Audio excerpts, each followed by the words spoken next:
Pull up, grab the fuel nozzle, and get ready to fuel up on trends and strategies to grow your travel center business in this episode of The Truck Stops Here, brought to you by NATSO. Now, here's your host, Amy Toner. Hello, and welcome to today's episode of The Truck Stops Here. I'm your host, Amy Toner, and I'm here with my special co-host, Miss Ginger Laidlaw. Hi, Ginger. Hello. Thank you, Amy. Thanks for giving me this opportunity. Of course. You are listening to The Truck Stops Here, NATSO's podcast. NATSO is the National Trade Association for Truck Stops, and our mission is to advance the success of truck stops and travel centers, and this podcast is one of the many ways we do that. As I said, I have a special co-host today, Ginger. She is the Vice President of the Alternative Fuels Council. She assists members of the truck stops and travel center community navigate the complex compliance requirements of state and federal fuel regulations, including the renewable fuel standards. She's worked with renewable fuel marketers, blenders, and producers for over a decade, and previously worked as an environmental consultant for several years. All right, Ginger, I'm going to hand over the reins to you to introduce our guest. Thank you, Amy, and thanks again for letting me have this opportunity to co-host with you. So today we have Chris Ellis, and he is the contracting and supply manager with Broco Energy, and they're based out of Haverhill, Massachusetts. I hope I said that correctly, with us today. So welcome very much, Chris, to our podcast today. Thank you guys for having me. How's it going, everyone? Good. Hey, we wanted to bring Broco Energy to a podcast episode to talk about how blending and using biodiesel has impacted your operation. But first, Chris, I wanted you to tell us a little bit more about Broco Energy and what you guys do, what your operations are, and what you do in the surrounding communities and beyond. So if you could share a little bit about what Broco Energy does.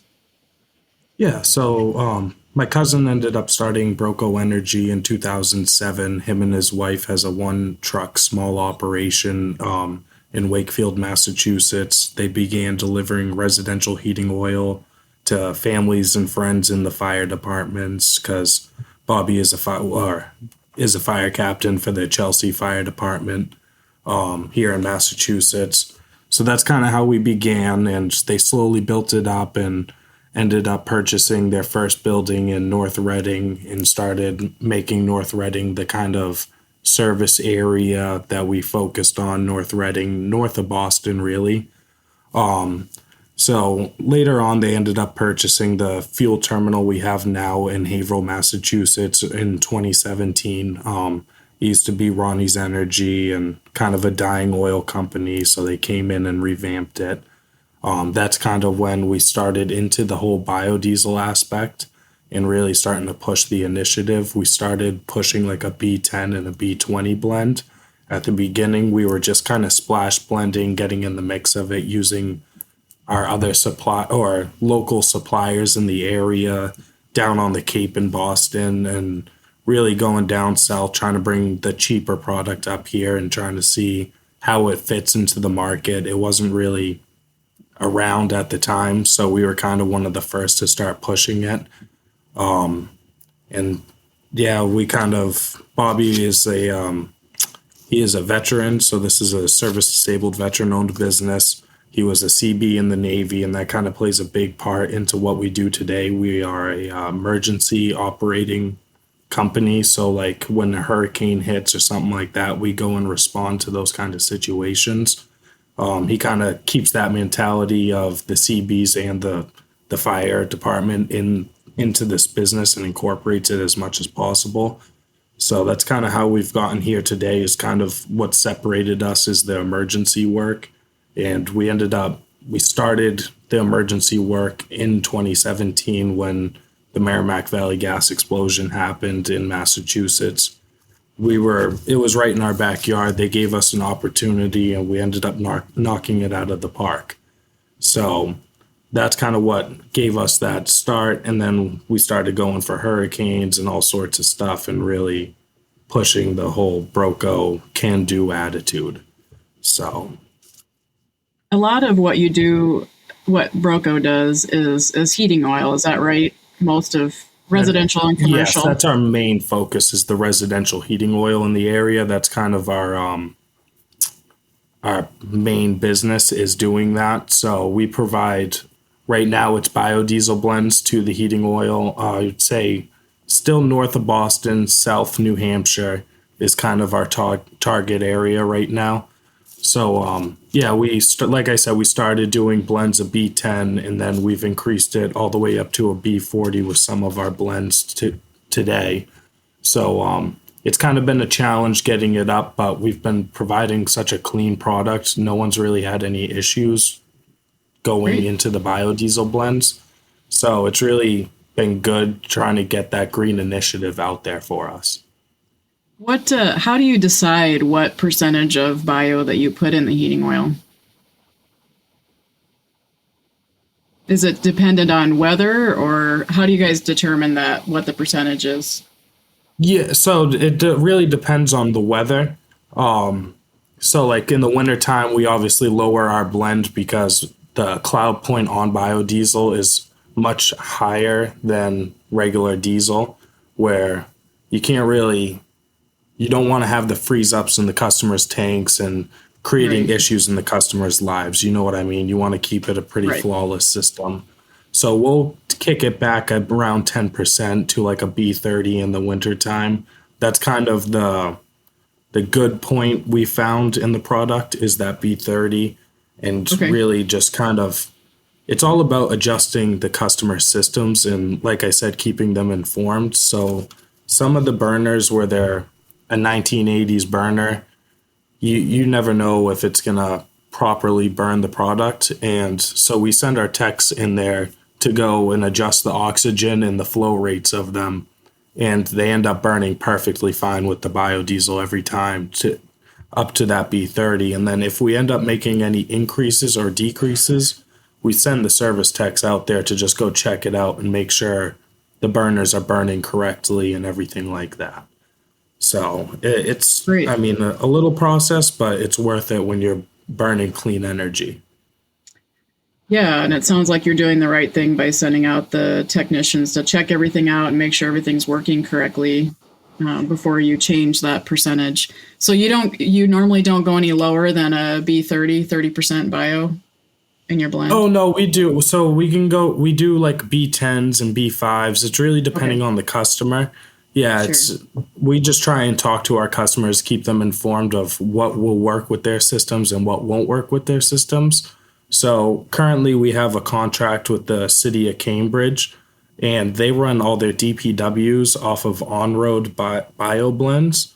In the summertime, they'll blend up to a B20, but in the wintertime, they don't want to really take that risk with the city's equipment. So they'll go down to a B10 or a B5, depending on the facility. So we kind of just try and keep it to what our customer wants, because we obviously don't want to be one of those companies that's out here delivering biodiesel and calling it regular diesel. You know what I mean? Right. So kind of along with that, have you guys done any kind of education? I know you've told me before that you've kind of provided some education to maybe some new customers or new communities about biodiesel. Can you kind of share some of the things that you share with them that kind of clenches the deal or lets them feel more comfortable with it? Or do you find that once they start using it, it usually turns out to be, there's usually not an issue and there isn't any problem? Honestly, I found really talking with the customer before the use begins and giving them an idea of what the product is and really breaking it down for them seems to have really worked for us, where we kind of give them more information than the average company. Most companies kind of keep it in the dark, where we're very upfront with it. We want everybody to know we have the cleanest biodiesel product in the Northeast. And that's kind of where we keep to our hearts, knowing we're providing such a good product for them. But really, it goes between talking and informing them. Like with the city of Cambridge, they've really wanted to increase their blends. And when it comes to performing tests and everything like that, you have a lot of the colleges in Cambridge that are doing all these tests to try and get the blends up. And so we'll actually take samples and send them down to Cambridge. That way they can actually take tests and kind of play with the product to see what kind of blends work better with others and if there's any additives that can possibly be made that will make the product work better for whatever kind of equipment it's targeted for. That's kind of where we've come into play with them, and especially the city of Cambridge. We got into the whole Optimus program. They were really looking at that like, wow, that's a big jump, and really trying to get a part of it. So I sat with them for a few hours and explained to them how the technology worked and how we haven't ran into any issues with it and really what it's done to our equipment, giving them that firsthand experience. And then it kind of falls into play afterwards. They end up seeing how great our service is and how great the product is, and then they get behind it too. And then they push it on to more cities and everything like that. Gotcha. Do you guys also blend into transportation fuel as well, or just mainly heating fuel? Yeah, no, we do clear, like with the city of Cambridge, it's all clear diesel. So okay, it's clear diesel's more up in the air in the East Coast right now because of the winter. Everyone's afraid of their fuel tanks gelling on their trucks and everything. But that's kind of where we've been trying to push is, hey, this product, it's only if you do a B20 blend, it's not going to gel up on you. And we show it firsthand. I mean, we don't really have experience, or we've ran off biodiesel blends in our own equipment for a long time now, up to a B20, and we didn't experience any issues before swapping to the Optimus technology, where now we're running a B100 in the system. So it's kind of, that's one of the issues where it's more, is it going to work for the truck itself or not? So that's one of the things that's still up in the air. So the Optimus technology is basically transforming the engine of the truck. So your tank wagons have Optimus technology in them? Or your currently all trucks? of our tank wagons and some of our tractor trailers have the Optimus technology in them. Okay, so that's converting the engine into something that can take B100. So 100% biodiesel is what they can run off of. Is Correct. Right? Yeah, exactly. So we actually have a separate tank and fueling system for the trucks to pull up to, and gets fuel. And then it, just like a regular gas station or diesel pump almost, pulls up. It's a heated tank. That way the biodiesel, nothing's wrong with it once it goes into the tank. And then the Optimus system, I don't know if you guys know too much about it, but it kind of heats up the product and it runs off like regular diesel until the product's at temperature. And it swaps over to the biodiesel, and then you start running off the biodiesel tank. So you kind of have like two tanks in one fueling system. You have a small little diesel tank where it's only running off for a few minutes to get up to temperature, and then it switches to the biodiesel. Okay. But yeah, we haven't experienced any issues with that, and it's actually been really good. We're one of the first net zero emissions companies in Massachusetts going for biodiesel on their fleet. So that's actually one of the coolest factors about it is it's not electric vehicles, it's biodiesel vehicles. So that's awesome. How did you guys start that process with the Optimus technology? Is that something that you had to, is there funding for that? Is there a grant funding for that? Or how did you get involved? It came through our partnership with REG, Renewable Energy Group. So they ended up kind of putting us in talks with Optimus, and everyone, all of us, REG, Optimus, and Broco wanted to really put it in the vehicles and see how it will work. So we all came together and kind of worked it up together to put them on our vehicles and really show that this is a new technology that's going to work for everybody and try and be the face of that new program. So great. Do you know, is there other Optimus technologies that are used around you? Did you say that the city of Cambridge also is using Optimus technology? They're looking into it at this time. They've been trying to see if the DPWs are comfortable with swapping over, because a lot of, the guys working at the DPWs, they don't want anything to do with the biodiesel because of all the bad stuff they hear about it. And it's come into that thing where, hey, we haven't had issues in X amount. what can we do to keep increasing these blends and keep this program going? Because Massachusetts has a green initiative as of right now where they're trying to be a B50 blend by 2050. So that's kind of why we've been increasing and trying to get to that B50 initiative. But a lot of the people I've heard, I mean, there was one instance where there was a company delivering B80 to customers and not telling them it was a B80 blend. So when their burners started going and stuff like that, everyone's like, what the hell's going on? And nobody's really communicating until an investigation happened. And that's what came out of it, is he was delivering high blends without telling anybody or adjusting any burners. So it ended up making a real bad mark on biodiesel in Massachusetts. So we kind of, once we started doing the biodiesel, it was right at that point where we were trying to build it back up, like, hey, this isn't that kind of product. You're not going to have these issues. And we're very transparent about what we deliver and everything like that to our customers, because we feel that's the most important part, is the customers knows what they're getting. Right. Is there any sort of testing that you guys are doing on your end? Are you doing any quality testing, like when you receive bio? Are you guys doing any sort of, fuel quality testing once it comes into your operations? Yeah, so we actually work with the team at Renewable Energy Group, and we send them out samples of different blends and all sorts of different kind of products just to get them tested, compare other suppliers' biodiesel to what we have, and just try and see really what's out there and what's being sold as biodiesel, because it really differs. You can have something that's pig fats just boiled down, or you can have a clean product like ours where it's translucent and you can run it in equipment and it's just like diesel. So it's like trying to break those two things down, and especially explaining it to customers. They think it's the pig fat stuff, but no, we got this, and here's the test results compared to regular heating oil, and show the customers how they compare. That's kind of what we like to do. So once we go to increase blends and everything like that, we'll send a sample out to see how it's going to affect the burners, what the flash point is on the product, the sulfur content, and everything like that, to really buckle down what we're giving to the customers. That's awesome that you guys are doing that. You're really on top of what's going on with the fuel quality.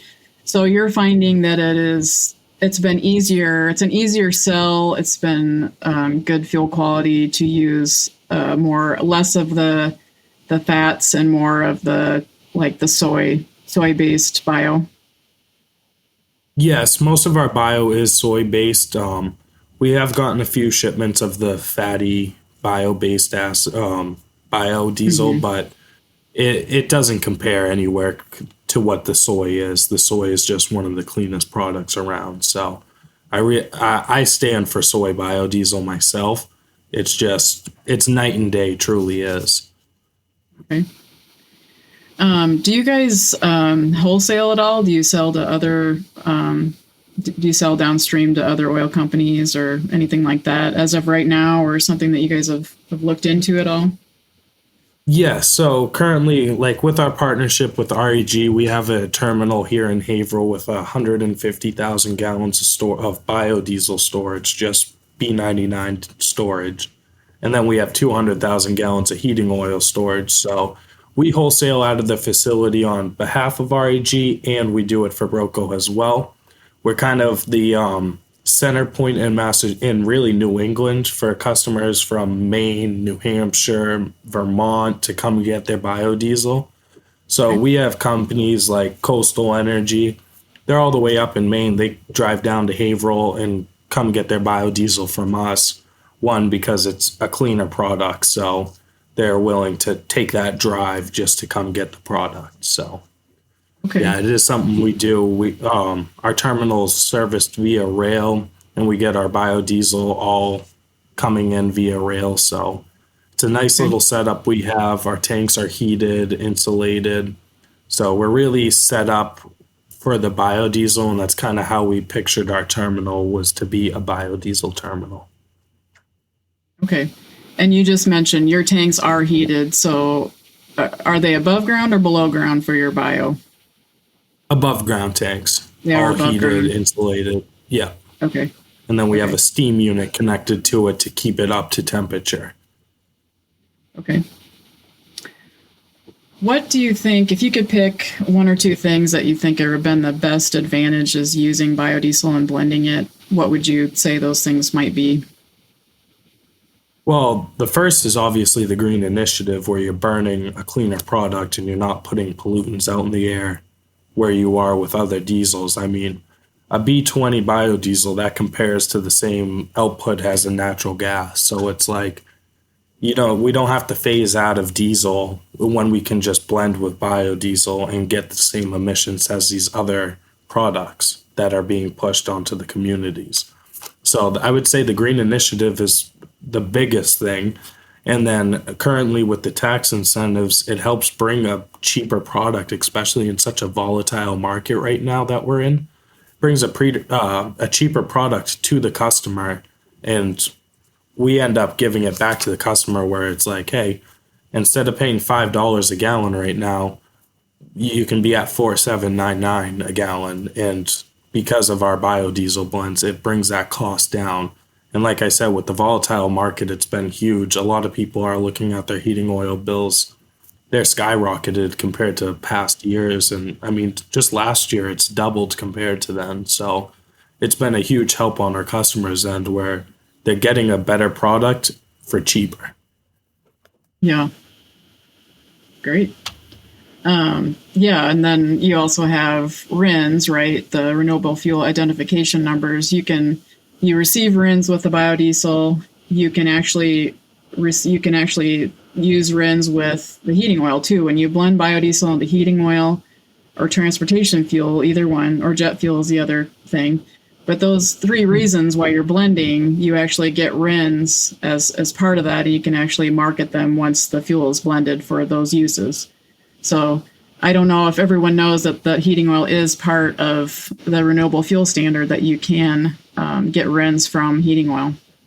And then the tax credit. And some states have their own tax incentives as well, which really help boost down the cost of the product where you're not paying as much. So it's a great benefit for everybody, especially during these times. Right. Have you guys run into any supply issues at all?